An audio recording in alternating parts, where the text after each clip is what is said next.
Здравствуйте, дорогие ребят! Мы с вами продолжаем занятия по алгебре и началам анализа 10 класса. И тема нашего сегодняшнего урока – применение непрерывности и метод интервалов. Основные цели и задачи нашего сегодняшнего занятия – это изучить понятие непрерывности функции в точке и на промежутке, изучить основные свойства непрерывных функций, вспомнить метод интервалов для решения неравенств, а также учиться применять свойства непрерывности функций для приближенного решения уравнений. Давайте для начала рассмотрим основные определения.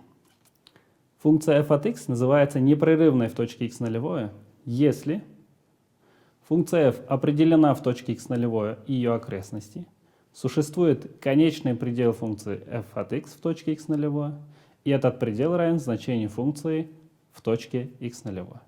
То есть, другими словами, можно сказать, что если f от x функция стремится к f от x0 при x стремящемся x0, то функцию называют непрерывной в точке x0.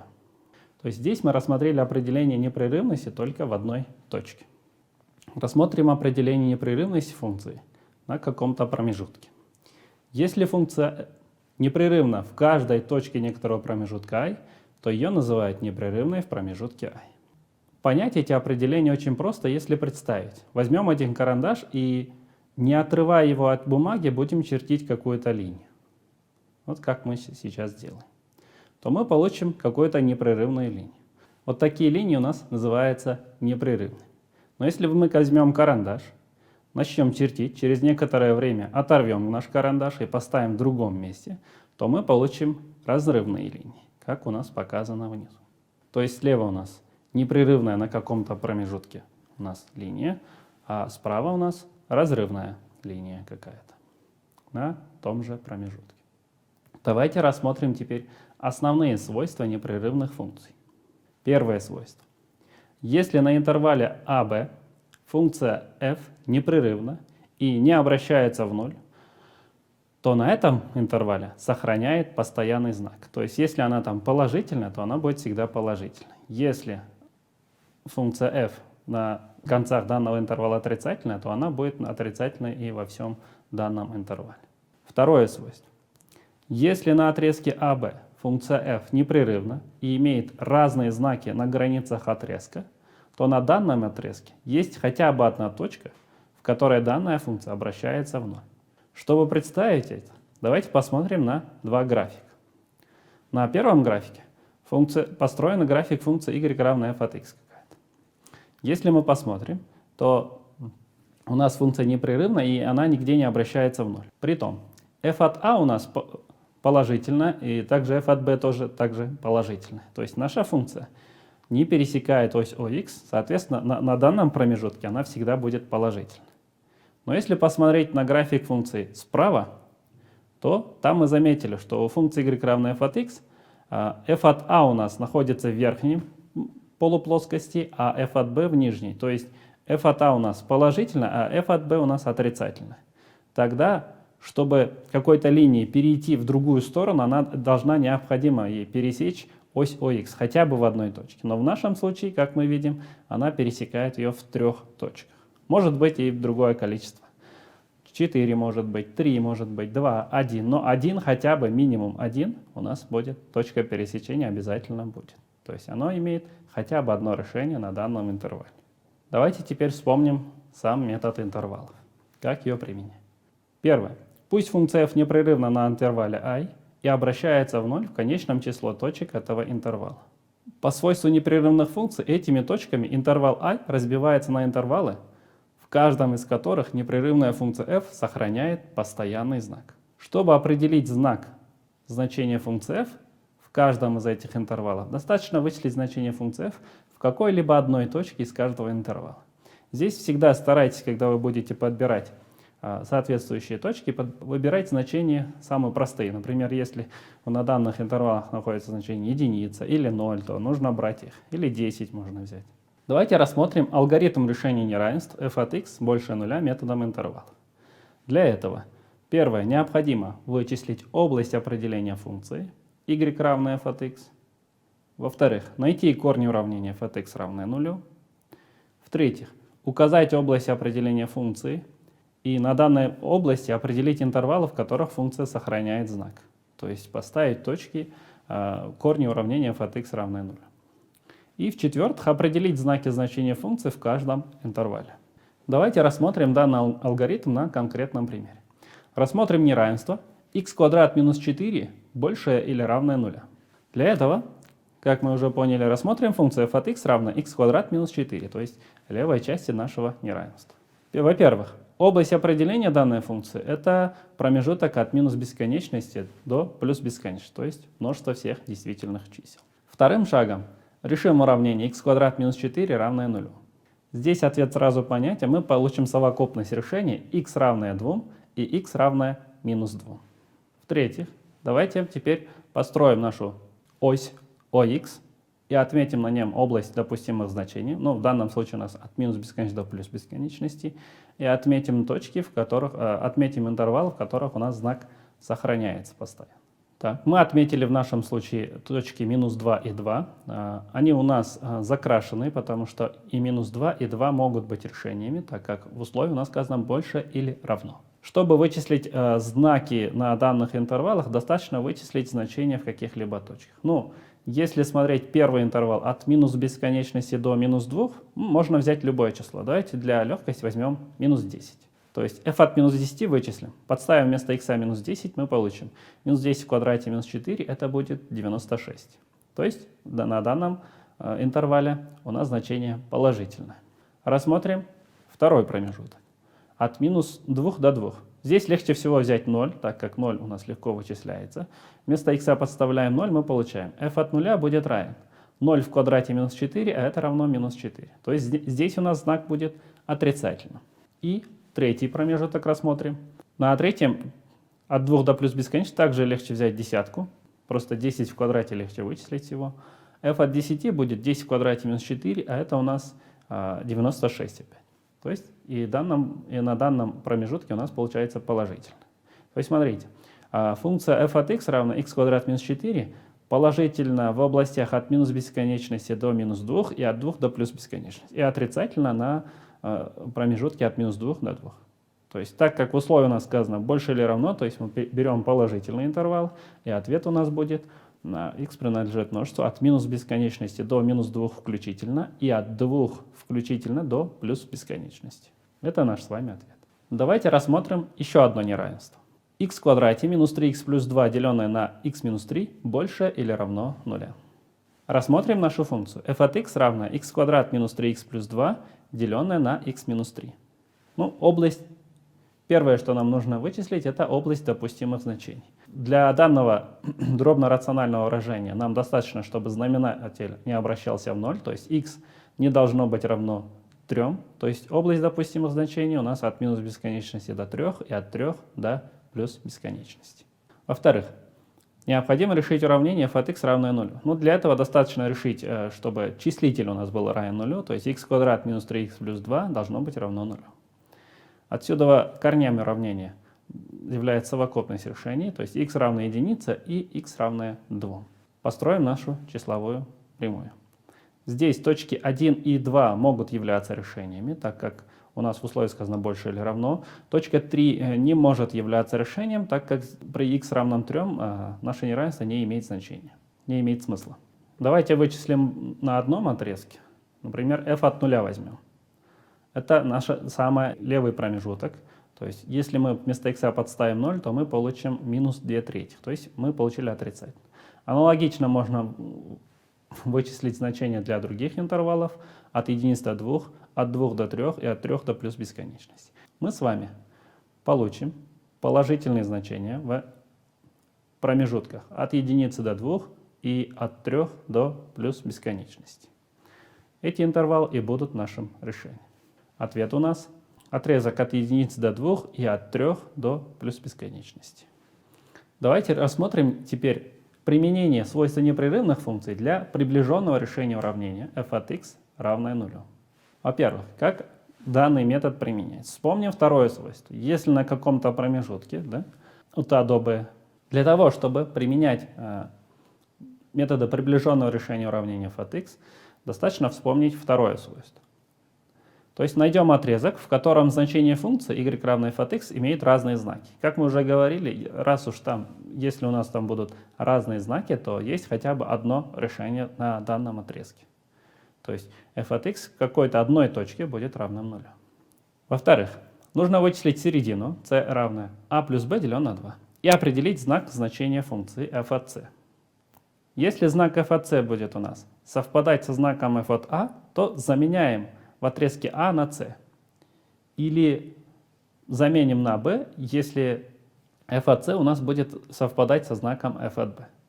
Дальше повторяем шаги из пунктов 1 и 3, то есть первый, второй и третий шаги, до тех пор, пока не получим необходимую точность. То есть b минус a у нас какой-то по модулю должно быть строго меньше или равно какого-то эпсилон. Точность, которая нам требуется вычислить данное уравнение. Давайте рассмотрим данный метод на конкретном примере. Решим уравнение x в кубе плюс 3x минус 3 равное нулю с точностью до 0,1. Во-первых, область определения данной функции является множество всех точек, то есть данная функция у нас еще и непрерывна. Тогда рассмотрим функцию f от x равно x куб плюс 3x минус 3. Тогда, если мы возьмем точку a равно нулю, то есть f от нуля, то мы получим значение минус 3. То есть f от нуля у нас равно минус 3. Давайте теперь возьмем значение x равно единице. То есть вместо b возьмем единицу. Тогда f от единицы нам дает значение 1 в кубе плюс 3 умножить на 1 минус 3 дает единицу. То есть в данном случае у нас получается положительный знак. Значит, функция f от x равна x куб плюс 3x минус 3 в какой-то момент на промежутке от 0 до единицы пересекает нашу ось ОХ. Вот точка пересечения и является решением данного уравнения x куб плюс 3x минус 3 равное 0. Чтобы найти его, мы будем делить каждый раз интервал пополам и со временем уточнять наше решение. Иногда данный метод называют методом вилок. То есть, если мы поставим два конца вилки по краям А и Б, то средняя вилла нашей вилки будет делить его пополам. И смотрим, в какой области она находится. Давайте продолжим. Первый шаг. Мы вычислим середину c. Так как а у нас 0, а b равно единице, 0 плюс 1, деленное на 2, даст нам 0,5. Вычислим значение функции в точке 0,5. f от 0,5 в нашем случае равно 0,5 в кубе плюс 3 умноженное на 0,5 минус 3. Оно равно минус 1,375. То есть она отрицательна. Здесь в большинстве случаев, когда мы вычисляем значение, нам конкретно точный результат нас не интересует. Нас интересует знак. То есть мы получили здесь отрицательный знак. Смотрим. У нас f от a, то есть когда f от 0 у нас давалось минус 3, то есть она отрицательная была. Значит, a заменим на c. То есть a теперь равно c, то есть равно 0,5. То есть теперь мы рассматриваем с вами промежуток от 0,5 до единицы. Снова вычислим середину. Теперь только промежутка от 0,5 до единицы. Середина промежутка от 0,5 до единицы это будет 0,75.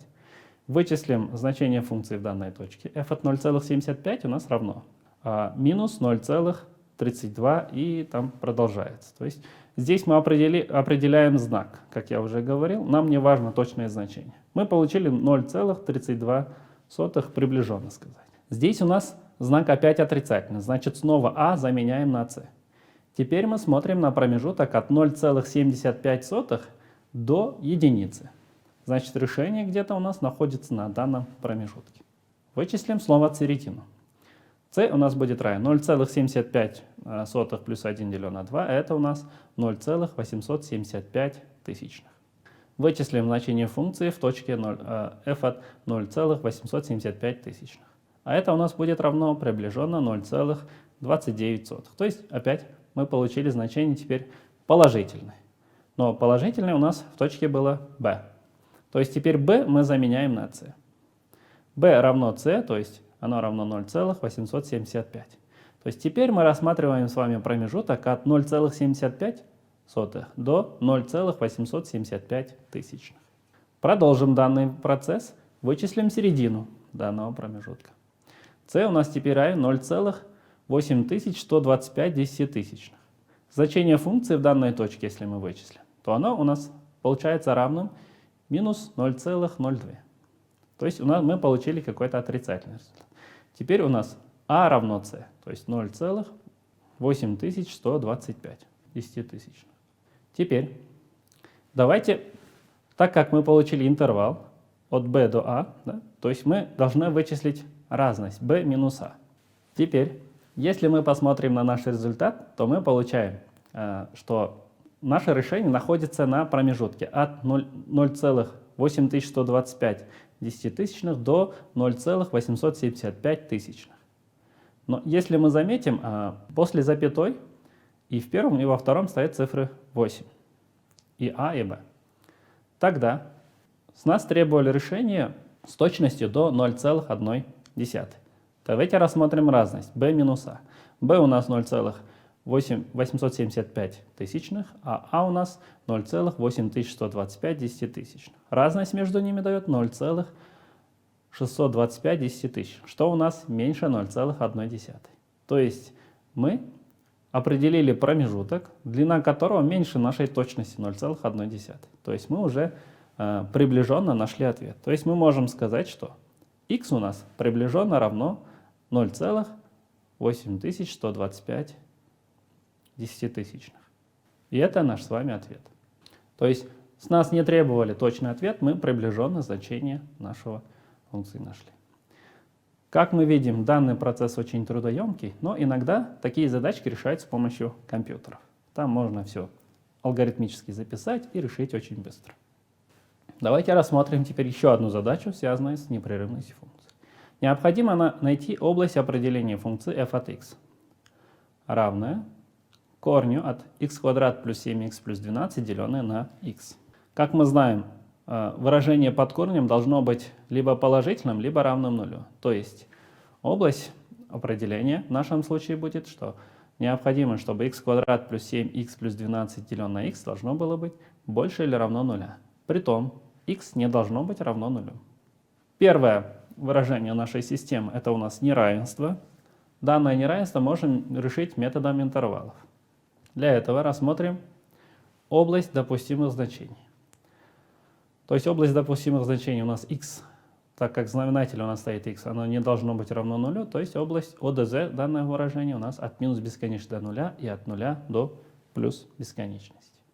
Рассмотрим решение уравнения. X квадрат плюс 7x плюс 12 равное нулю. Здесь x у нас будет равен минус 3 и минус 4. Это два наших корня уравнения. Построим нашу область.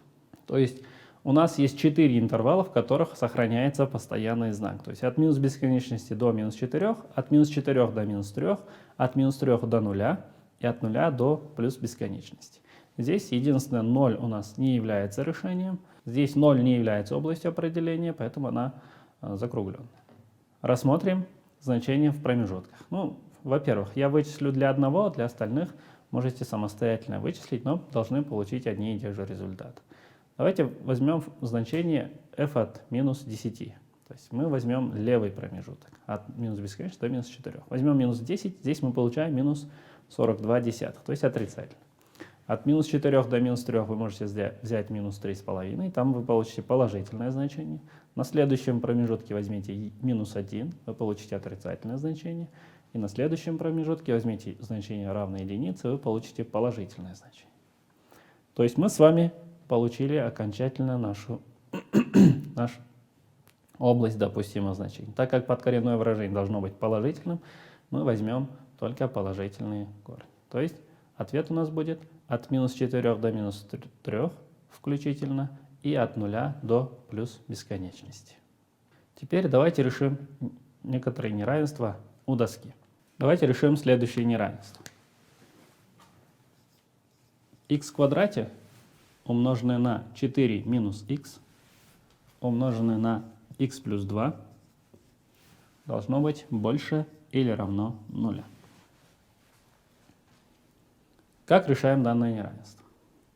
Во-первых, рассмотрим функцию какой-то f от x. Оно должно быть равно левой части данного неравенства. X в квадрате 4 минус x на x плюс 2. Область допустимых значений данной функции у нас является промежуток от минус бесконечности до плюс бесконечности. Это у нас первый шаг. Во-вторых, решим наше уравнение f от x равное нулю. То есть x в квадрате 4 минус x на x плюс 2 равное нулю. Но решить данное уравнение просто. Каждый из множителей может быть равным нулю. То есть мы получим совокупность решений, что x может быть равен нулю, так как x квадрат здесь. X может быть равным 4.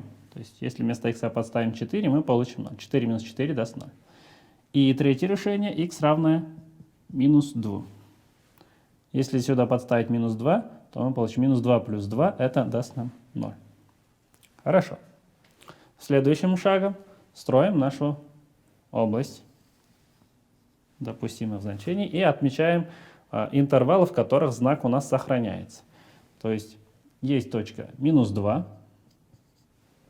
есть точка 0 и есть точка у нас 4. Вычислим соответствующие значения. Подставим наши значения в наше неравенство. Ну, для начала легче всего определить у нас от минус бесконечности до минус 2. Ну, возьмем, давайте, значение минус 10. И подставим нашу функцию. Минус 10 здесь у нас станет положительным. То есть здесь, если посмотреть на вот это выражение, то минус 10 подставляем. Минус 10 в квадрате будет просто 100. Минус 10 перед x стоит еще один знак минус, значит оно станет положительным. Здесь будет 14. Сюда подставляя минус 10 плюс 2, мы получим какое-то отрицательное значение. То есть положительное, положительное, отрицательное. Значит, результат функции будет отрицательным. То есть здесь у нас будет знак минус. От минус 2 до 0 легче всего подставить минус 1. Давайте подставим минус 1. Минус 1 здесь она станет положительным, так как минус 1 в квадрате будет плюс 1. Минус 1 подставляем, здесь будет положительное. Минус 1 сюда подставим, мы получим снова положительное. То есть здесь мы получаем результат плюс, положительный. Следующее. Подставим от 0 до 4 какое-то значение, например, единицу. Если подставим сюда единицу, она будет положительным. 4 минус 1 тоже положительное. И 1 плюс 2 тоже положительное. То есть здесь мы снова получили положительное. И значение больше 4. Например, 10 тоже. 10 в квадрате оно положительное. 4 минус 10 будет минус 6, то есть отрицательное. 10 плюс 2 будет 12 положительное. То есть один знак минус у нас есть. То есть здесь будет у нас отрицательное. Если мы вспомним примеры, которые мы до этого решали, во всех примерах у нас были знакочередующиеся знаки. То есть сначала был какой-то плюс, минус, плюс, минус, плюс, минус. Почему на данном интервале мы получили какие-то минус, плюс, плюс? Если посмотреть на причину, то у нас x в квадрате — это у нас по сути два решения, которые совпадают. X равное нулю, и второе решение также совпадает. Тогда обычно здесь ставят ветку такую и ставят знак минус. То есть минус, плюс, минус, плюс, минус. То есть мы получили области, в которых она сохраняет свой положительный знак. Да? Можно было бы так рассматривать, но это способ. Чаще всего, если вы путаетесь в таких методах, то лучше всего этот метод не применить. Просто вычислите значения в каких-то интервалах. Тогда мы получим с вами ответ. Ответ. То есть у нас должен быть положительное значение, так как здесь больше или равно. Больше или равно у нас выполняется от минус 2 до 4. То есть включительно. От минус 2 до 4 включительно. Давайте подведем итоги нашего сегодняшнего урока. Мы с вами изучили понятие непрерывности функций в точке и на промежутке, изучили основные свойства непрерывных функций, вспомнили метод интервалов для решения неравенств и учились применять свойства непрерывности функций для приближенного решения уравнений. На этом наше занятие подходит к концу. Спасибо вам за внимание и до новых встреч!